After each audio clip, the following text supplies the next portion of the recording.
You know, in the world of sports, you have your stars, you have your legends, and then you have Babe Ruth.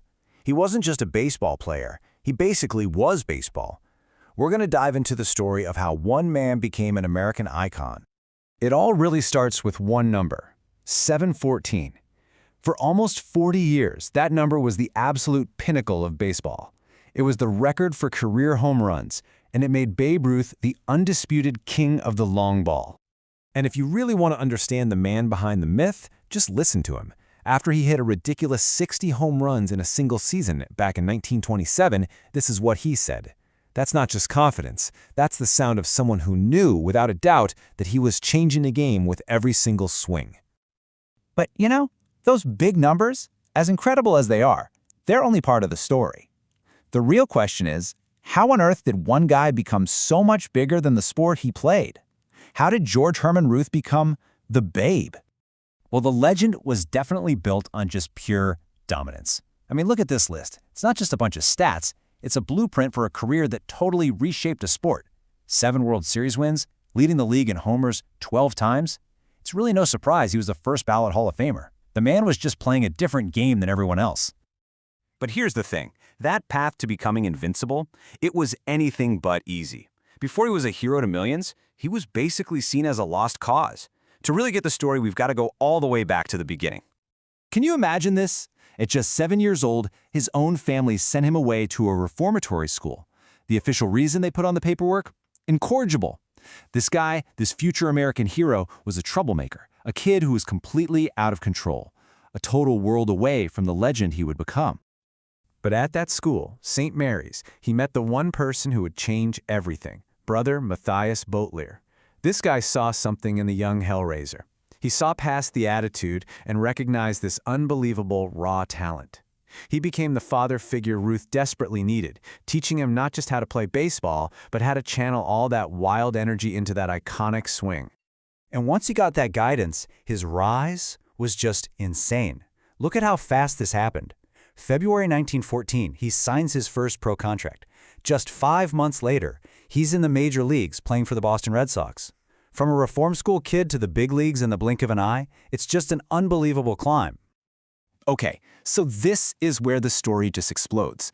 Because Ruth didn't just join baseball, he completely reinvented it. He almost single-handedly dragged the sport out of this quiet, strategic era and into the age of pure, electrifying power. Here's something that's almost hard to wrap your head around today. Before he was the home run king, he was an absolutely dominant pitcher. I mean, look at these pitching stats, a 2.28 ERA. That's ace-level stuff. And then you see the hitting numbers that made him a god. He wasn't just a great player, he was basically 2 Hall of Fame careers in one body, a true unicorn.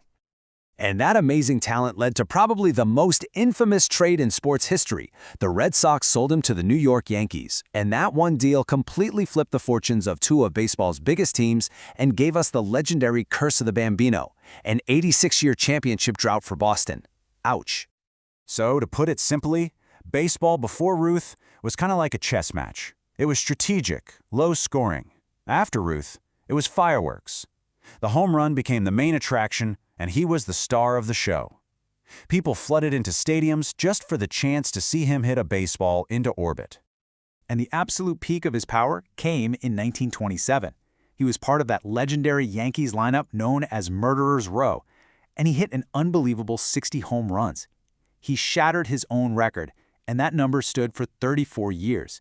It was a benchmark that seemed just impossible to reach. But there was a whole other side to the Sultan of SWAT. The same huge personality that made him a superstar also had some pretty deep flaws. This was a man who lived a life of incredible excess off the field. Oh yeah, his off-field appetites were just as big as his swing. He lived life at 100 miles an hour, completely ignoring rules and indulging in, well, just about everything. This made him a media sensation, probably America's first real celebrity athlete, as famous for what he did off the field as what he did on it. But here's the twist. For all the success, all the championships, there was one thing he wanted that he could never, ever have. When his playing days were done, Babe Ruth's biggest dream was to become a major league manager. So why didn't he ever get the chance?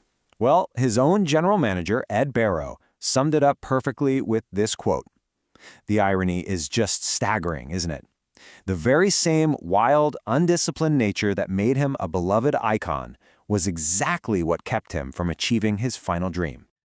But in the end, that one failure doesn't really tarnish his legacy, because what Babe Ruth accomplished was so much bigger than just managing a baseball team.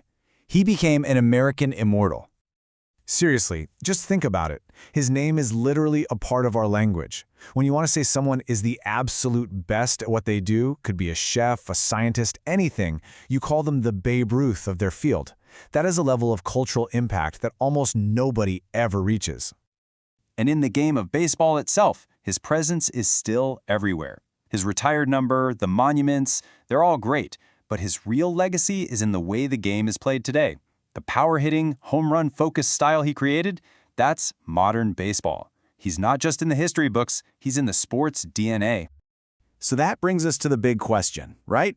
When you look at this incredible life, full of these massive triumphs and some pretty serious flaws, what's the lesson for us? What's the takeaway? I think the answer is right here, in this duality of greatness. On one hand, Ruth's life shows us that raw, natural talent can absolutely change the world, but it's also a powerful cautionary tale that without self-control, without discipline, even the greatest talent in the world has its limits. It can close doors on you. So we're left with this question. Was he the greatest to ever play the game? Or was he something more complex?